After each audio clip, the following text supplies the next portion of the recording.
Klimczak, and each week on my show, Klimczak's Killer Collection, I pick a postmodern horror movie between the years 1960 and the present, and I review it aesthetically and culturally. What I mean by culturally is this. If you watch a film from the 1950s, you get a glimpse of what the culture looked like, the Letterman jackets and the rolled up jeans and all that kind of stuff. Horror movies preserve the psyche of our cultures in an interesting way, and that's why horror movies matter. John Carpenter's Halloween really opened the floodgate for the next great wave of slashers. When these independent horror films completely infiltrated American cinemas out of nowhere, all of the respected critics were chiming in. There was this prevalent attitude that these horror films, these violent films, were somehow a detriment to society. There was really no way to back that up. All these years later, one could argue, here we are and the end of the world hasn't come and everything is okay. What's interesting is to go back and look at what some of these critics were actually saying about the films aesthetically and culturally. Siskel and Ebert particularly really came down hard on a lot of these films. And in an attempt to save face, after giving Halloween a favorable review, they did a little special on horror films, where they basically denounced the more violent pictures. In other words, the more violence that was shown on screen, the less classy the picture. Which, to me, that's just a matter of taste. I mean, if your argument is less is more, then why isn't more or less? It doesn't make sense. It really comes down to personal taste and the type of experience the viewer is looking for. Viewers who really want to feel shocked or have a visceral experience are definitely going to go for the more graphic films. Listen to how the man justifies his critique. There is a difference between movies which are violent but entertaining and movies that are gruesome and despicable. Both of us gave favorable reviews to a very scary 1978 horror film named Halloween. Halloween is directed and acted with a great deal more artistry and craftsmanship than the sleaze bucket movies we've been talking about. But there's another much more important difference. As you watch Halloween, your basic sympathies are always enlisted on the side of the woman, not with the killer. The movie develops its women characters as independent, intelligent, spunky, and interesting people. Halloween Final Exam is also an excellent argument for the idea that most of the people arguing for the banning of horror films weren't exactly watching them.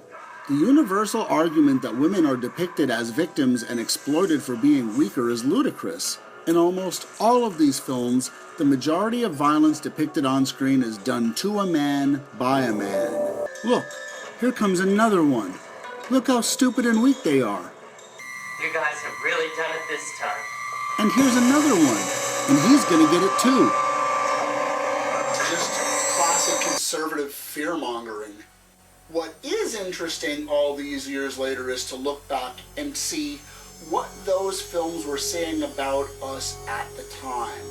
These films preserve our culture in an unflinching manner, and that's why they're important, and that's why these films really should be preserved.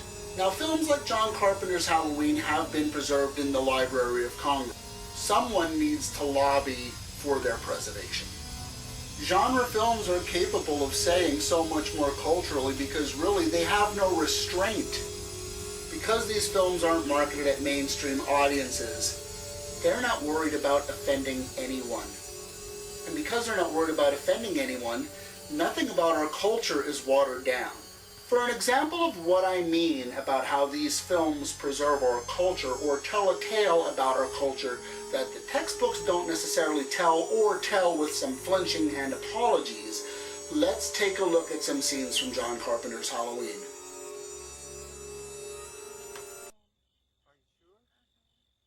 One of the most interesting scenes from Halloween to look at is the opening scene. This scene illustrates so many things that were culturally relevant at the time. Things like older siblings looking after the younger ones while mom and dad went out for an evening of entertainment. And things like teenagers exploring their sexuality when mom and dad weren't home. But the most interesting shot of the opening sequence is the final piece. Carpenter suddenly directs his actors to freeze, and he begins to pull back with the crane. And what we see is a very interesting portrait. Keep in mind, what's important here is the setting. It's October 1963. which means, in reality, in just 2 short months, JFK will be assassinated, and America is going to change forever. Take a close look at this portrait of this middle-class family in front of their middle-class home with their middle-class child. What is the one thing that's out of place? The knife. Carpenter is presenting a very interesting portrait of the death of a period in America's economic history. The Eisenhower dream is officially over. Thank you for watching this special edition of Klimczak's Killer Collection, Horror Movies Matter. And keep watching, because for my next special edition series, I'm going to be asking you for some footage. I might throw some random questions out at you here and there, viewers, and I'm going to ask you to answer them on video, so I can include them in my series. Keep supporting horror fans. Make sure you're liking and posting on your favorite horror Facebook pages. And thank all of you for making this special series a success.